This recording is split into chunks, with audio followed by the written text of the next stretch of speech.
Good morning children. Good morning. आज आपका Hindi language में चैप्टर 3 संधि, ठीक है, जॉइनिंग। इसके पहले आपने चैप्टर 1, चैप्टर 2 पढ़ा है। अब इसके बाद आपका आता है आज चैप्टर 3 संधि। संधि के बारे में हम बताएंगे आपको।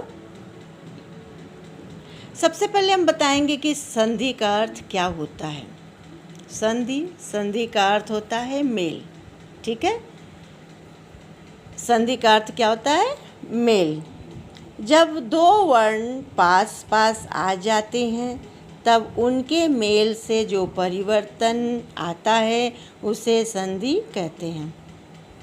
मतलब दो वर्णों को आपस में मिलाने से जो विकार उत्पन्न होता है या जो परिवर्तन होता है उसे संधि कहते हैं। जब निकट दो शब्द आते हैं तब पहले शब्द के अंतिम वर्ण तथा दूसरे शब्द के पहले वर्ण में कुछ विकार मतलब परिवर्तन आ जाता है, इसी को संधि कहते हैं। जैसे देव धन आलय बराबर देवालय, कैसे हुआ? अ धन आ बराबर आ। अब कैसे हम इसका संधि विच्छेद कैसे करेंगे?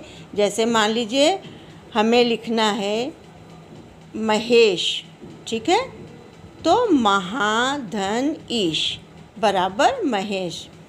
आ धन बड़ी ई, इस आ में बड़ी ई को हमने मिलाया तो मिलाने से क्या हो गया? ए। यहाँ का आ और यहाँ का ई, ठीक है बेटा, इन दोनों को मिलाने से क्या हो जाएगा? ए। तो महाधन ईश बराबर महेश, ठीक है। अब आपका इसके बाद आ गया, मैं बताएं कि संधि दो वर्णों के मेल से जो परिवर्तन या विकार उत्पन्न होता है उसे संधि कहते हैं। अब है संधि विच्छेद। विच्छेद का मतलब होता है अलग करना। दो वर्णों को जोड़ना संधि कहलाता है और दोनों को अलग करना विच्छेद कहलाता है।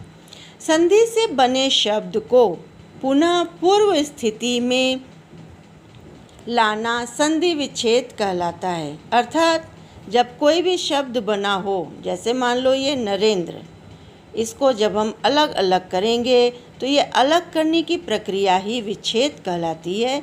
नरेंद्र के संधि है, इसको विच्छेद करना है तो नर धन इंद्र, ठीक है। तो अभी आपने सुना संधि, संधि का मतलब मेल, और संधि विच्छेद, विच्छेद मतलब वर्णों को अलग करना। इसके बाद आपका आता है संधि के भेद। संधि के भेद यहाँ पे देखिए 3 होते हैं। पहला स्वर संधि, दूसरा व्यंजन संधि और तीसरा विसर्ग संधि। सबसे पहले स्वर संधि।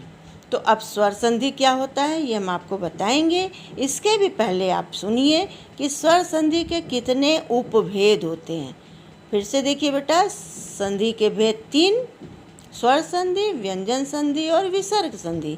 तो इसमें सबसे पहला आता है स्वर संधि। तो स्वर संधि के भी उपभेद होते हैं। कितने होते हैं? 5।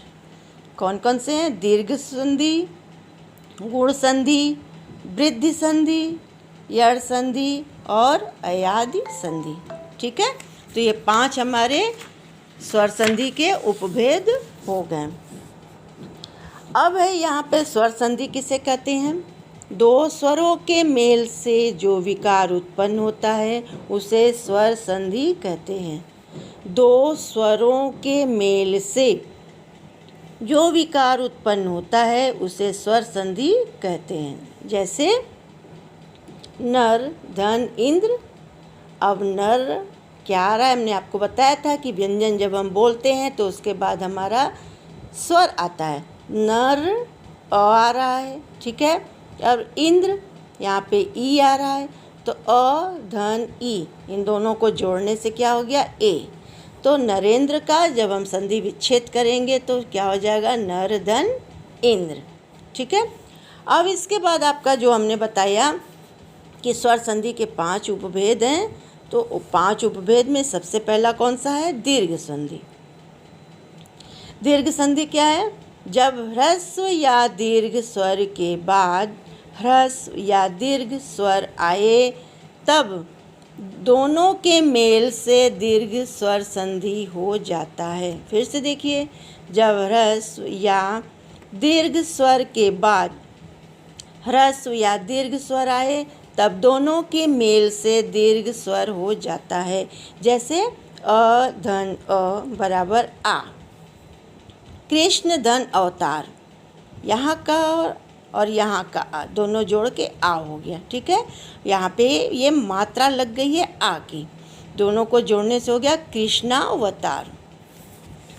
उसके बाद आपका दूसरा आता है गुण संधि।